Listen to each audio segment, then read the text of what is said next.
ज्या हेतूने मधुराज रेसिपीची सुरुवात झाली की मराठमोळे पदार्थ जगभरात पोहोचले पाहिजे. मराठमोळे पदार्थ मग त्यामध्ये बॅडगी मिरची आहे, कांदा लसूण मसाला आहे. मी आईला विचारायचे की तू का नाही करत वरण भात, की मग मी आता एकटाच मुलाला सांभाळलं. मग पण हे मातृत्व ना हे नैसर्गिक देणगी आहे. नमस्कार, मी पवन शिंदे. आज आपला पॉडकास्ट हा मधुरा मॅम सोबत आहे. मधुरा मॅम म्हणजे कोण?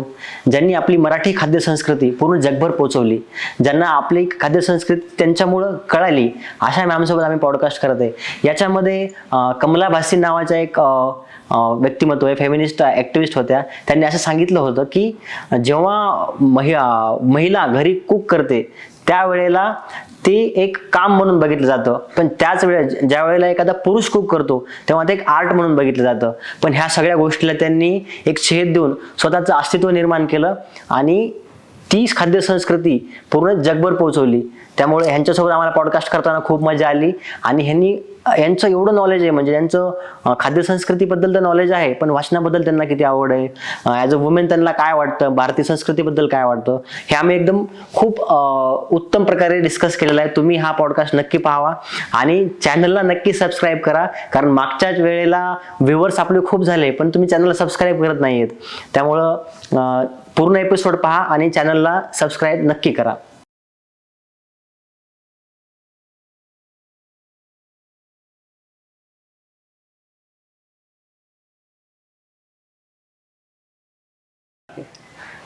मॅम, तुमचं आमच्या महारथीच्या चॅनलमध्ये खूप खूप स्वागत आहे.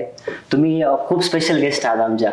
म्हणजे त्याचे 2-3 कारण आहेत. म्हणजे एक तर आम्ही अगोदर जे पॉडकास्ट घेतले त्यामध्ये सगळे मेल ओरिएंटेड किंवा पुरुषांचे घेतलेले आहेत. तुम्ही पहिले आमच्या फिमेल गेस्ट आहे, त्याच्यामुळे आम्हाला आणि आम्ही हा पॉडकास्ट पेंडिंग पण ठेवला होता, म्हणजे घ्यायचं तर तुमचाच घ्यायचा बऱ्याच दिवसापासून. आणि दुसरं म्हणजे तुम्ही मराठी इंडस्ट्रीतल्या सर्वात जुन्या म्हणजे पहिल्या युट्यूबर आहेत, म्हणजे ऑलमोस्ट स्टार्ट केल्यापासून.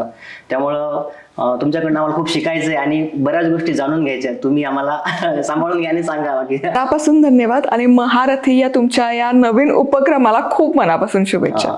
Thank you ma'am. तुमच्यासारख्यांकडेच पाहून आम्ही हे इनिशिएटिव्ह स्टार्ट केला होता.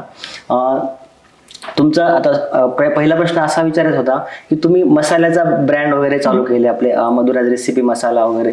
मग आता आम्ही जसा अभ्यास करतो किंवा वाचताना पाहतो, इंडियाला मसाल्यांचा देश म्हणून बाहेर ओळखलं जायचं. युरोपमध्ये, अमेरिकेमध्ये किंवा मसाल्यांचा देश आहे किंवा तिथले लेडीज वगैरे किंवा तिथले जे कुक होते ते आपल्या इकडचेच मसाले, ते दुसरे वापरायचे पण नाही. मग तुम्ही असं काय डोक्यात ठेवलं होतं का की आपल्या इंडियन ब्रँड किंवा इंडियन आपलं जे ओरिजिन आहे त्यालाच परत हे करायचं? नक्कीच, म्हणजे हे अगदी हाच हेतू होता मूळ, जेव्हा मसाल्याचं आम्ही प्रोजेक्ट हातात घेतला. सो त्यामागे ना खूप छान इंटरेस्टिंग स्टोरी आहे. म्हणजे मधुराज रेसिपीचा प्रवास झाला 2009 ते 2016, 8-9 वर्ष झाले होते. मग आता पुढे काय पाऊल उचलायचं म्हणून साधारण आम्ही चर्चा करत होतो.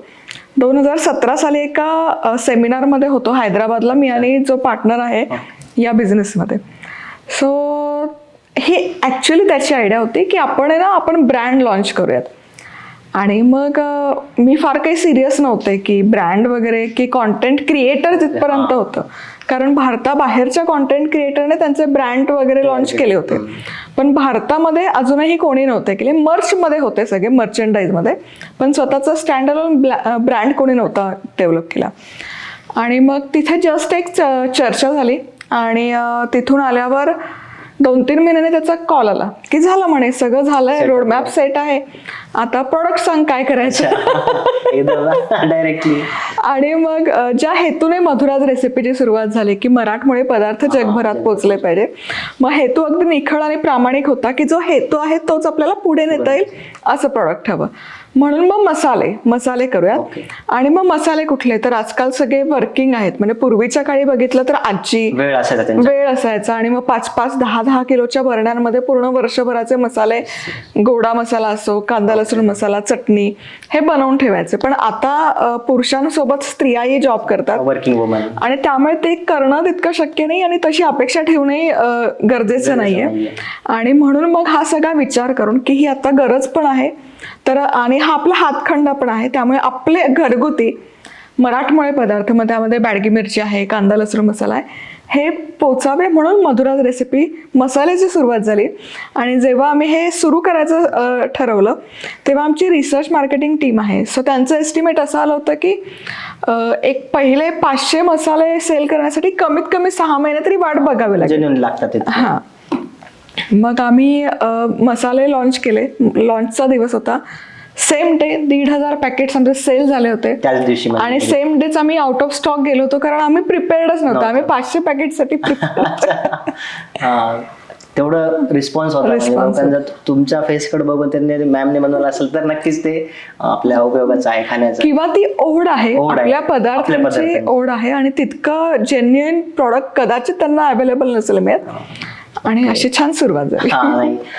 आणि आता तुमचं बालपण वगैरे बघितलं आम्ही, म्हणजे मी R&D करत होतो तेव्हा कळालं घरची परिस्थिती म्हणजे जेमतेम होती.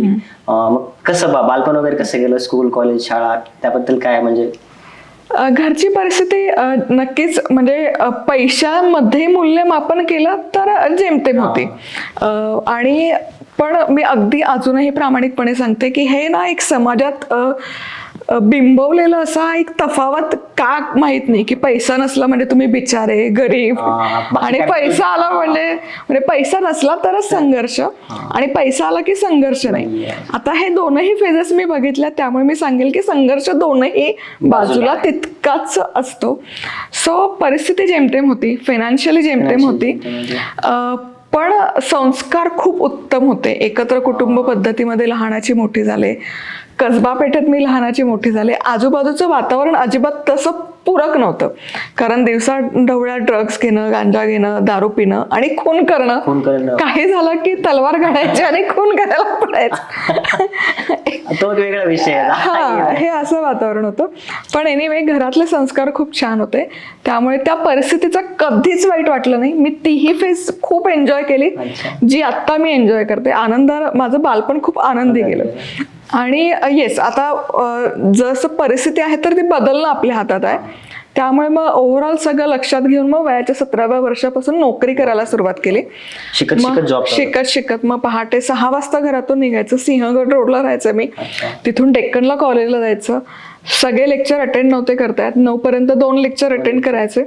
मग पुढे 9 ते 6 जॉब, तिथून पर्वतीला जायचं, 9 ते 6 जॉब करायचा. आणि मग उरलेल्या वेळात रांगोळी मेहंदीची आवड होती, कारण पैशांची गरज होती. मग एका हॉल बरोबर घराजवळच एक हॉल होता, मग तिथे समारंभ व्हायचे, मग तिथे रांगोळी काढायला 50 रुपये मला मिळायचे. मग असं करत करत शिक्षण पूर्ण झालं. आणि मग आता तुम्ही जॉब केला वगैरे, तुम्ही घरची परिस्थिती पण सांभाळली, म्हणजे तुम्ही मी असं पाहिलं की भाऊ पण शिकत होते त्या टायमाला, पण तुम्ही हेल्प केली. म्हणजे एक वुमन एम्पॉवरमेंटचं एक्झाम्पल आहे तुम्ही सुरुवातीपासूनच, आहे की नाही? मग आता जसं तुम्हाला असं वाटतं, तुम्ही पाहता की तो जो काळ होता, आता तुम्ही एक इस्टॅब्लिश झालेला किंवा तुम्हाला जे करायचं होतं ते एक समहाऊ तुम्ही अचीव्ह करत आहात किंवा केलंय. मग तो जेव्हा तुम्ही काळ पाहता सुरुवातीचा इनिशियल फेज मधला, तुम्हाला असं वाटतं की तो काळ खूप हार्ड होता किंवा उगाच आला तो, किंवा थोडा हे आहे का, रिग्रेट आहे का त्या काळाबद्दल? मला अजिबात दुःख नाही आहे. म्हणजे जो काही माझा भूतकाळ होता, जो माझा वर्तमान काळ आहे, या दोनही बद्दल मला अजिबात कुठलंच दुःख नाहीये, कुठलीच वेदना पण नाहीये की पेनफुल असं माझं बालपण गेलं. मी जसं सांगितलं की घरातले संस्कार अतिशय उत्तम होते, पोषक होते.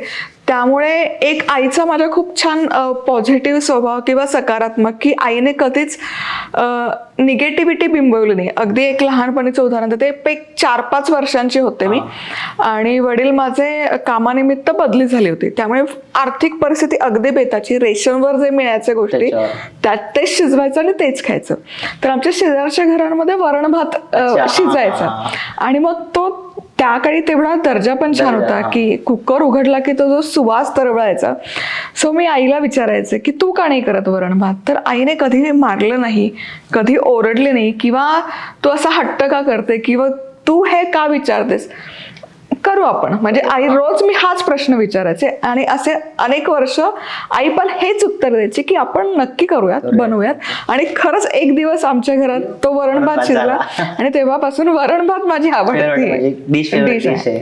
म्हणजे डिस्रेस म्हणजे रिग्रेट नाहीये त्या गोष्टी. अजिबात नाही. मला अजिबात न माझ्या बालपणीचं रिग्रेट आहे, न मी तरुण वयात आले तेव्हा जे काही स्ट्रगल केलं त्याचा रिग्रेट आहे. अजिबात नाही. मी माझ्या आयुष्यातली अगदी आम्ही 2 वर्ष घर पण नव्हतं, 10वीत घराबाहेर पडलो होतं. अगदी मी एका व्हिडिओमध्ये पण दाखवले, अजूनही ते साईट आहे. स्लॅब होता, स्लॅब खाली 2 पत्रे ठोकले होते, टॉयलेट बाथरूम काहीच सोय नव्हती. तिथे आम्ही 2 वर्ष काढले, 10वी ते 12वी. पण तेव्हाही दुःख असं नाही झालं, कारण मला असं वाटतं ना, जेव्हा तुमच्याकडे पैसा नसतो ना, तेव्हा तुमचा फोकस किंवा ती परिस्थिती कशी बदलायचं याकडे तुमचं जास्त लक्ष असतं. त्यामुळे जे काही संघर्ष करावा लागतो त्याचं वाईट नाही वाटत. त्यातून तुम्ही घडत जाता आणि शिकत जाता, जर्नीला एन्जॉय करतात. अगदी. तो झाकीर खान म्हणून कॉमेडियन, त्यांनी पण म्हणलेलं आहे की लाईफमध्ये आपल्या प्रत्येकाच्या एक स्ट्रगलिंग फेज असतो, तो जितका लवकर येईल तितकं चांगलं असतं. म्हणजे पुढचं आयुष्य आपल्या आयुष्याने जगता येतं. म्हणजे तुमचा तो खूप इनिशियल फेज मध्ये आला आणि नंतर बऱ्याच गोष्टी करत राहिलात. आता इतकं तुम्ही काम कसं काय, म्हणजे इतकं शांत एकदम, तुम्ही बोलताना असं एकदम की बाबा असं मोठ्या बहिणीसारखं बोलतोय, सोबत बोलतोय, असं काय ही एनर्जी वगैरे काय, असं काय? मला वाटतं मी तेच सांगते की हे DNAच आहेत, हे संस्कार आईबाबांकडून रुजत गेलेत आणि एकत्र लहान कुटुंब पद्धतीमध्ये लहानाची मोठी झाले. माझे आजोबा पुजारी होते, त्यामुळे आध्यात्मिक वातावरण लहानापासून आहेच घरामध्ये. त्यानंतर आईबाबांचे संस्कार आहेत, गुरु आहेत, जसं आत्ता आपलं बोलणं झालं, धर्माधिकारी सर आहेत. सो जसं आयुष्याच्या त्या टप्प्यात मी येत गेले ना, मी खूप नशिबान स्वतःला समजते की खूप लहान वयात मी जॉब केला सुरू, पण तिथे कदाचित चुकीची साथ किंवा संगत लाभली असती तर मी माझा ट्रॅकच पूर्ण बदलला झाला असता. पण अजिबात तसं झालं नाही. आयुष्याच्या प्रत्येक टप्प्यात मला खूप छान छान माणसं माझ्या आयुष्यात आली, त्या सगळ्यांनी समजावून घेतलं, त्या सगळ्यांनी सपोर्ट केला आणि त्यामुळे हा प्रवास सुखकर झाला आणि त्यांच्याकडून कुठे ना कुठे हे गोष्टी शिकत येते आणि त्याचं श्रेय या सगळ्या वातावरणाला जातं. नाही, त्या ओरा जाणवतोय आज नाही शांतपणेचा. एक प्रश्न आहे, म्हणजे हल्ली कुठली वुमेन एंटरप्रेन्योर किंवा वुमेन बिझनेसमॅन आहे किंवा त्यांच्या करिअरमध्ये त्यांनी काहीतरी एक इस्टॅब्लिश केलेलं आहे, अशा लोकांना, महिलांना खास करून विचारला जातो, तुम्हाला फॅमिलीसाठी वेळ देता येतो का? पण मला असं विचारायचं की हा प्रश्न महिलांनाच का, तुम्ही पुरुषांना का नाही विचारत आहे, तुम्हाला फॅमिलीसाठी वेळ देता येतो का? आणि तुम्हाला ते प्रश्न विचारलं कसं वाटतं की हा पॅट्रिकल माइंडसेट आहे आणि तुम्ही कसं वेळ मॅनेज करता? मला वाटतं ना, एक पिढी जर आधी बघितलं आपले आजी आजोबा, तर तिथे हे कधी तफावत नव्हती, अजिबात नसायची की हे तुझं काम आहे, हे माझं काम आहे आणि हे दोघांनी मिळून केलं पाहिजे.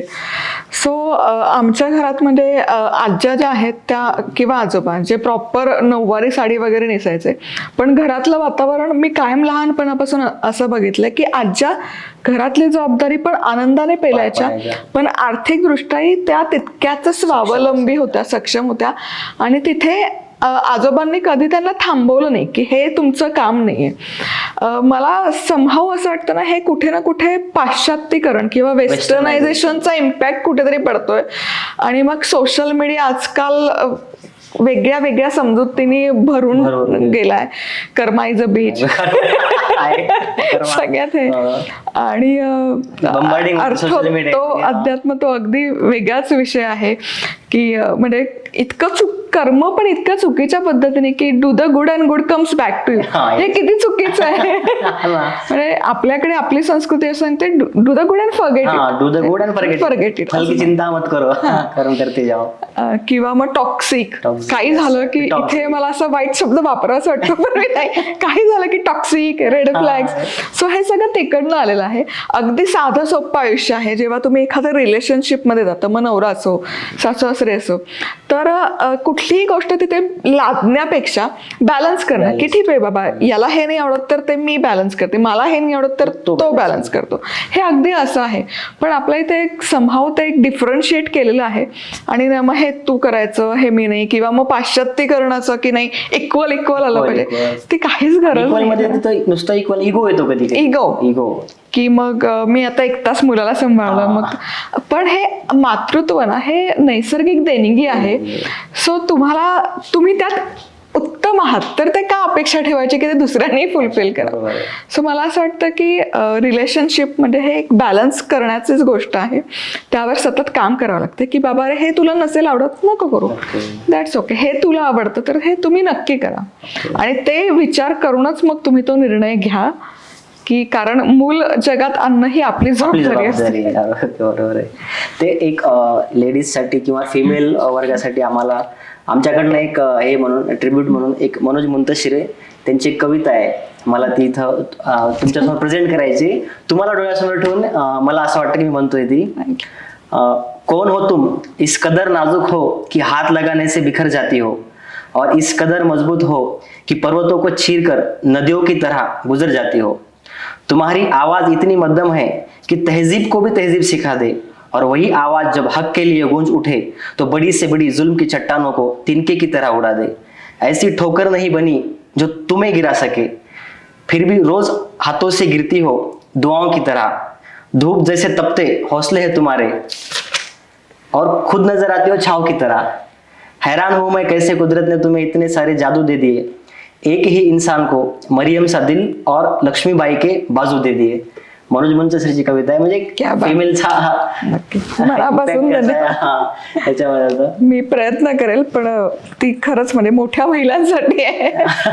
त्या दृष्टीने त्या अनुषंगाने हा प्रवास सुरू आहे आणि तो सुरू राहील. आता हे झालं, मग युट्यूबच का निवडलं? म्हणजे ज्या वेळेला आता तुम्ही हे केलं, तुम्ही US मध्ये होतात, जॉब वगैरे सेक्युअर होता, तुमच्या हस्बंडचा पण व्यवस्थित वेल जॉब होता, मग हे सगळं सेक्युअर्ड लाईफ होती, ते सोडून तुम्ही एका इनसेक्युअर्ड लाईफ मध्ये किंवा एका नवीन प्रयोगामध्ये, आज तरी युट्यूब वगैरे एक मोठं माध्यम आहे, सोशल इन्फ्लुएन्सिंगचं मोठा प्लॅटफॉर्म मानला जातो. 2008-9 काळाला एवढा नव्हता. मग ते आउट ऑफ द बॉक्स विचार करायची प्रेरणा कुठून आली? ऍक्च्युली मी खरंच म्हणजे त्या आयुष्याच्या त्या टप्प्यावर होते की ज्यासाठी तुकाराम महाराजांचा एक अभंग आहे, एवढ्यासाठीच केला होता अट्टहास शेवटचा दिस गोड व्हावा. अमेरिकेमध्ये होते, बँकेत माझा जॉब होता. बँकेतला जॉब म्हणजे तो अगदी दणदणीत नोकरीचा जॉब होता की ज्याच्यासाठी मी लहानपणापासून झटली आहे, जे मिळावं म्हणून. आणि नवरा सॉफ्टवेअर इंजिनियर, हे सगळं छान जुळून आलं होतं. आणि आता फक्त फळ खायची वेळ होती की आता बसा, जॉब मिळालाय, नंतर इव्हेंच्युअली पेन्शन मिळणार आहे, छान असं पैसे पण मिळत आहे. डॉलरमध्ये कमवत होते, डॉलरमध्ये कमवायचं. हा, कारण तेव्हा म्हणजे 2006-08 साली जर बघाल तर तेव्हा डॉलरमध्ये फक्त सॉफ्टवेअर इंजिनियरच कमवू शकतात ही धारणा होती. पण त्याला ब्रेक देऊन मी बँकेमध्ये माझ्या फील्डमध्ये मला नोकरी मिळाली होती, तिथे काम करत होते. पण कुठेतरी 2-3 वर्ष ती जर्नी सुरू होती की तिथे एकतर मी जसं सांगितलं की मी जिथे जिथे काम केलं ना तिथे मला तो अनुभव कुठे ना कुठे गाठीशी आला नाही, उपयोगी पडला. सो जेव्हा मी भारतामध्ये होते, एका MNC मध्ये मी काही वर्ष काम केले, जिथे मी कॉन्टेंट रायटर म्हणून काम केलं. आणि त्यामुळे मी बऱ्यापैकी मस्त अशी टेक सेवी किंवा स्किल्ड झाले होते टेक्निकल गोष्टींमध्ये. त्याचा मला अमेरिकेत गेल्यावर खूप उपयोग झाला. म्हणजे पाऊल ठेवलं की तिथे खूप त्या एक्सपिरियन्सचा उपयोग झाला. त्यामुळे कोणाला डिपेंडन्सी नाही राहिली की आता मॅप कसा बघायचा आणि लोकेशन्स कसे फाइंड आउट करायचे. ह्या सगळं स्ट्रगल, अगदी बेसिक स्ट्रगल नाही मला करावा लागला. आणि लगेचच जॉब मिळाला. म्हणजे फक्त बेसिक फॉर्मॅलिटीज करायच्या होत्या की SSN काढायचं, EAD काढायचं आणि जॉबही लागला. मग फावला वेळ भरपूर असायचा परदेशात असल्यामुळे. युट्यूबची जस्ट सुरुवात होत होती. 2008 साली गुगलने युट्यूब घेतलं, पण त्याच्या आधी 2005ला युट्यूब स्टार्ट झालं होतं. त्यामुळे वेळ घालवायचे. कुकिंगची आवड होती, मग काय करायचं फावल्या वेळात. मग मी जे पदार्थ घरी बनवायचे त्याचे छानसे फोटो काढायचे, रेसिपी लिहायची, जितकी माहिती असेल तितकी माहिती लिहायची आणि ब्लॉग स्पॉटवर मी पोस्ट करायचे. सो असं 1-1.5 वर्ष मी करत होते. पण ते थोडं अपिलिंग नव्हतं वाटत की ब्लॉग स्पॉटला थोडं बोर होत होतं मला. आणि मग ऍक्च्युली मॅटर्निटी लिव्हमध्ये मला वेळ मिळाला. आणि त्याच्या आधी जवळपास 9-10 वर्ष मी जॉब करत होते. त्यामुळे 9 to 6 जॉब रुटीनचं काय चॅलेंजेस असतात ते माहिती होतं. आणि मुलीला तिथे सांभाळून करणं थोडं अवघड होणार होतं. मग आता काय करायचं? मग मी नवऱ्याला सांगितलं की मला हे करायचं. आणि ॲज युजल नवऱ्याचा प्रश्न हाच होता की तुला जमणार आहे का, की हे सगळं सोडून. आणि म्हटलं ट्राय तरी करूयात. आणि तेव्हा जेव्हा मी स्टार्ट केलं ना तेव्हा absolute content creation, content creator, influencer हे कन्सेप्टच नव्हते. हे आता चालू झालं 5-6 वर्षामध्ये. दोनच जॉनर होते. म्युझिकमध्ये टी सिरीज तेव्हापासून लिडिंगच आहे आणि दुसरं फूडमध्ये 3च कॉन्टेंट क्रिएटर होते, साऊथ इंडिया, पंजाब आणि गुजरात. मराठी फूड का नाही? ठेचा सर्च करायचे, पुरणपोळी, थालपीठ, एकही रेसिपी नव्हती. आणि मग अगदी पेटून उठून मधुराज रेसिपीची मी सुरुवात केली 2009 साली, की नाही मराठी पदार्थ तिथे आले पाहिजे. आणि हे करत असताना असं अजिबात नव्हतं, कारण तिथे हे लाईक करा, कमेंट करा, सबस्क्राईब करा हे नव्हतंच, की काम करायचंय. आणि तेवढा वेळ मला युटिलाइज करायचा होता, कारण मुलगी लहान होती आणि मॅटर्निटी लिव्हवर होते. आणि मग पहिल्या 6 महिन्यात मी 100 रेसिपी व्हिडिओ अपलोड केले होते. 6 महिन्यात 100 व्हिडिओ. आणि पुढच्या 6 महिन्यात 100 रेसिपी व्हिडिओ, असे वर्षभरात 200 रेसिपी व्हिडिओ अपलोड केले.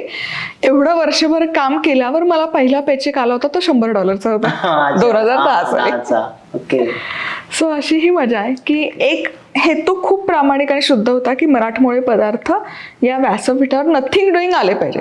मग तिथे पैसा हा क्रायटेरिया नव्हता, कारण आधी 10 वर्ष काम करत होते. असा पण अगदीच म्हणजे ब्लाइंडली घेतलेला डिसिजन नव्हता हा, अगदी प्रामाणिकपणे सांगायचं, कारण कॉमर्सची स्टुडंट आहे मी.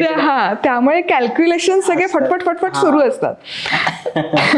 त्यामुळे जेव्हा हे सुरू करायचं ठरवलं तेव्हा मी माझं फायनान्स जर्नी बघितली की कसं आहे काय. कारण सुरू करायचं तर by that time enough assets आम्ही बिल्ड केल्या होत्या. लग्नाला 3 वर्ष झाले होते, लायबिलिटीज सगळ्या नील केल्या होत्या, ॲसेट्स क्रिएट केल्या होत्या.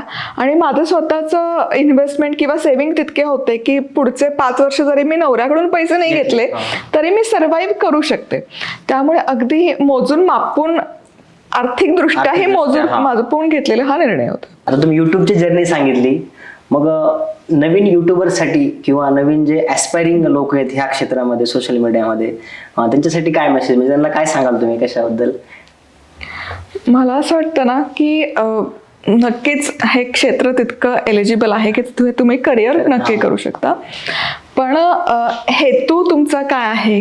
बऱ्याचदा असं होतं ना की दुसरे करतात म्हणून मला करायचंय असं होतं. तर तसं न करता की तुम्हाला खरंच काय करायचं आहे, स्वतःला काय करायचं आहे ते फाइंड आउट करा. आणि मग त्या दृष्टीने तुम्ही तुमचं एक पुढचा आता मला या क्षेत्रात घुसायचं आहे, आता हे पूर्वीसारखं नाही राहिलं, आता हे सगळ्या माहिती ऑनलाईन अवेलेबल आहे की जर मला घुसायचं तर त्याच्यासाठी माझी पूर्वतयारी काय हवी. त्यानंतर पुढचा 6 महिन्याचा तुमचा रोडमॅप तयार हवा की जर इथे घुसायचं आहे की आता जेव्हा मी सुरू केलं तेव्हा फक्त यूट्यूब होतं, आता वेगवेगळे प्लॅटफॉर्म आलेले आहेत, मेटा आहे, गुगल आहे, बाकी शॉर्ट व्हिडिओ फॉर्मॅट आलेले आहेत. तर आता घुसायचं तर मग सगळीकडेच सुरू करायचं, सगळीकडून सुरू करायचं. प्रत्येक प्लॅटफॉर्मची रिक्वायरमेंट, जसं की लँडस्केप युट्यूबला चालतं, बाकी माध्यमांना व्हर्टिकल लागतं, तर हे सगळं लक्षात घेऊन त्या दृष्टीने तांत्रिक दृष्ट्या तितकी सगळी तयारी करून आणि कॉन्टेंटवर मेन काम करून. आणि पुढची गोष्ट म्हणजे कन्सिस्टन्सी. मी काय म्हणत असते की if content is a king, consistency is a queen. या 2 गोष्टी जमवून आल्या पाहिजे आणि मग नक्कीच बाकी कॅल्क्युलेटेड करायला हवं की, कारण आता हे कॉम्पिटिटिव्ह झालेलं आहे, हे फील्डही तितकंच कॉम्पिटिटिव्ह झालेलं आहे. त्यामुळे जर तुम्हाला असं वाटत असेल की लोकांनी तुमच्याकडे यावं, तुमचं कॉन्टेंट वॉच करावं, तर ते त्यात तितक्या ताकदीचं हवं. आता ह्याच्यामध्ये तुमचे एवढे 7-8 मिलियन फॉलोअर्स आहेत, इन्कम वगैरे किती आहे? किती म्हणजे प्रत्येक युट्यूबरचं इनिशियल तेव्हा किती असतं तुमचं? तर आता मराठीमध्ये आय गेस एवढं नाहीये कोणाचं 7-8 मिलियन सबस्क्रायबरशिप. आता किती काय असं काय आयडिया, जनरल आयडिया नाही, अमाऊंट जर नाही सांगितली, एक जनरल आयडिया काही? खरं हा चुकीच्या माणसाला विचारलेला प्रश्न आहे. कारण मी जसं सांगितलं की सुरुवात म्हणजे श्रीमंत व्हायचंय आणि पैसाच कमवायचा आहे या दृष्टीने आणि या हेतूने मधुराज रेसिपीची सुरुवात अजिबात झालेली नाहीये. आणि आता गल्ला ऑफकोर्स नवरा सांभाळतो, त्यामुळे मी म्हटलं की चुकीच्या माणसाला विचारलेला प्रश्न आहे. पण डिसेंट इनफ, म्हणजे तुम्ही तुमचे काही स्वप्न असतील, भौतिक दृष्ट्या जी पाहिलेली स्वप्न असतील ती व्यवस्थित फुलफिल करू शकता. Okay. इतपत अर्निंग येतं. टॅक्स वगैरे पण भरपूर असं याच्यामध्ये पण, म्हणजे ते काही सांगत नाही ना, पण फक्त सांगतो आम्ही एवढा टॅक्स भरतो आणि अमाऊंट डिस्क्लोज नाही करत. आणि हॅपीली भरते. हॅपीली नक्की का नाही. आता तुम्ही रेसिपी वगैरे बनवता, मग हे शिकता कुठनं कुठनं, म्हणजे काही रेसिपी ठीक आहेत नॉर्मल असतात त्या, पण तुमच्या अशा कुठल्या कुठल्या असतात की ज्या कोणालाच माहित नसतं, हे सुचता कुठून किंवा कुठनं तुम्हाला मिळतं की ही रेसिपी अशी आहे? याचं ना याचं जर्नीचं म्हणजे हे एक स्वअभ्यासाचं पण श्रेय धर्माधिकारी सरांना आहे, अच्छा. चाणक्य मंडळ परिवाराचं. कारण त्यांना बघत ऐकत आणि त्या संस्कारात मी लहानाची मोठी रुजत चालली.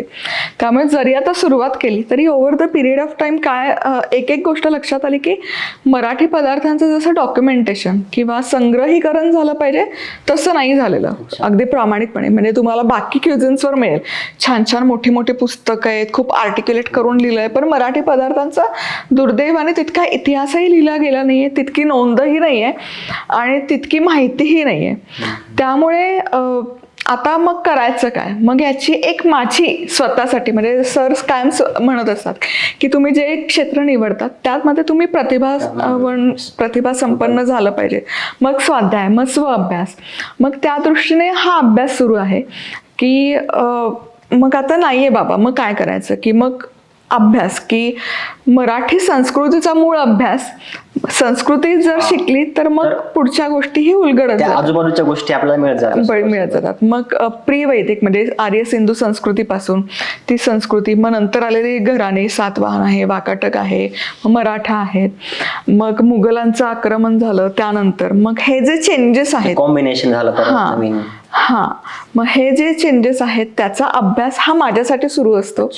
आणि खरंच ही बुद्धी मिळणं पण मी खूप भाग्यवान समजते की हे उलगडत झालं आणि हे सुचणं. आणि याचं नक्कीच म्हणजे हे सरांकडून शिकली आहे किंवा शिकत येते. आणि काय होतं ना की ही एक धारणा आहे की गुगलवर जे दिलंय माहिती ती खरी आहे, हे आपण मानतो की Google is the ultimate source of knowledge, पण तसं नाहीये. आणि दुर्दैवाने भारतीय किंवा मराठी पदार्थाच्या बाबतीत तर अगदीच चुकीची माहिती आहे गुगलवर, अगदीच. म्हणजे आता उन्हाळा गेला म्हणून नक्कीच सांगेल की एक थिअरी गुगलवर, अशा खूप थिअरीज भारतीय पदार्थांबद्दल तुम्हाला वाचायला मिळतील की हापूस आंबा पोर्तुगीजच आहे, हे थिअरी केली आहे. आणि हे अजिबात तसं नाहीये, मुळात आंबाच भारतीय आहे. वैदिक काळामध्ये पण त्याचा रेफरन्स आहे, फक्त तो ऍक्च्युली हे अल्फान्सो पण नाही, त्याचं नाव अफोन्सा आहे. अफोन्साचा अपभ्रंश अफूस झाला आणि अफूसचा अपभ्रंश होऊन हापूस झाला. म्हणजे त्याने फक्त काही कलम विकसित केले. पण आपले मराठी इतके स्वाभिमानी होते, जेव्हा तो करत होता तेव्हा त्याला ते विकायचं होतं. पण आपल्या इथे आपण म्हणजे फिरंगी, पोर्तुगीज, टोपीकर असे वेगवेगळे, आणि मग तिथे संदर्भ आहे आपल्या ऐतिहासिक ग्रंथामध्ये की पेशव्यांच्या दरबारी जे पोर्तुगीजांचे प्रधान होते, वकील होते, सो विठ्ठलराव वालावलकर त्यांचं नाव होतं. तर असा संदर्भ आहे की हे तुम्ही जे आंबे पाठवतात ना, आम्हाला नको आहे, आमच्याकडे हे भंगारात पण खात नाही आणि स्पष्ट नकार होता. पोर्तुगीजांकडून काही घ्यायचं त्याला मग खूप कर लादायचा, हे लादायचं, हे अशा नोंदी आहेत. आणि मग त्याने पण शक्कल लढवली आणि मग भेट द्यायची म्हणून तो गिफ्टच्या स्वरूपात ते आंब्याच्या पेट्या मग उत्तरेकडे, दिल्लीकडे, मुघलांकडे असं द्यायला सुरू झाल्या. आणि मग तिथून त्याचा प्रसार झाला त्या कलमाचा. पण याचा अर्थ असा नाही होत की तो आंबा पोर्तुगीज झाला, कारण गोवा कधीच पोर्तुगीजचा भाग नव्हता, तो कायम भारताचाच भाग आहे. काही वर्ष त्यांनी राज्य केलं नक्की, पण याचा अर्थ असा नाही की हापूस आंबा लगेच पोर्तुगीज झाला, अजिबात नाही. आता दुसरे जे असे तुम्ही हापूस सांगितलं, असे कोणते प्रोडक्ट आहेत मराठीत तर आहेच, मग तुम्हाला असे बाहेरचे कुठले क्युझिन आवडतं, जसं की नॉर्थ मधलं कुठलं आवडतं, किंवा आपल्याला वाटतं हा हे म्हणजे नाही का तुमचं फेवरेट काय असं? जितकं काही शाकाहारी क्युझिन आहे, कारण मी नॉनव्हेज खात नाही, तितकं मी सगळं एक्सप्लोअर करते, आनंदाने एक्सप्लोअर करते आणि शिकायला मिळतं त्यातून. सो भारतातले तर जवळपास सगळे म्हणजे आपण खातो, साऊथ इंडियन त्यात प्रामुख्याने खातो, नॉर्थ इंडियन आवडतं, पण भारताबाहेरचं मला इटालियन क्युझिन खूप आवडतं. इटालियन पण त्यातलंही त्यांचंही म्हणजे जसं आता काही भारतीय पदार्थांचं जसं कस्टमायझेशन होत गेलं over the period of time, तसंही त्यांचं जे ऑथेंटिक आहे ते ऑथेंटिक न राहता प्रत्येकाने स्वतःच्या पद्धतीने कस्टमाइज केलं, पण त्यांचं जे ओरिजिनल जर इटालियन खाल्लं तर ते खूप जास्त रिच आहे असं.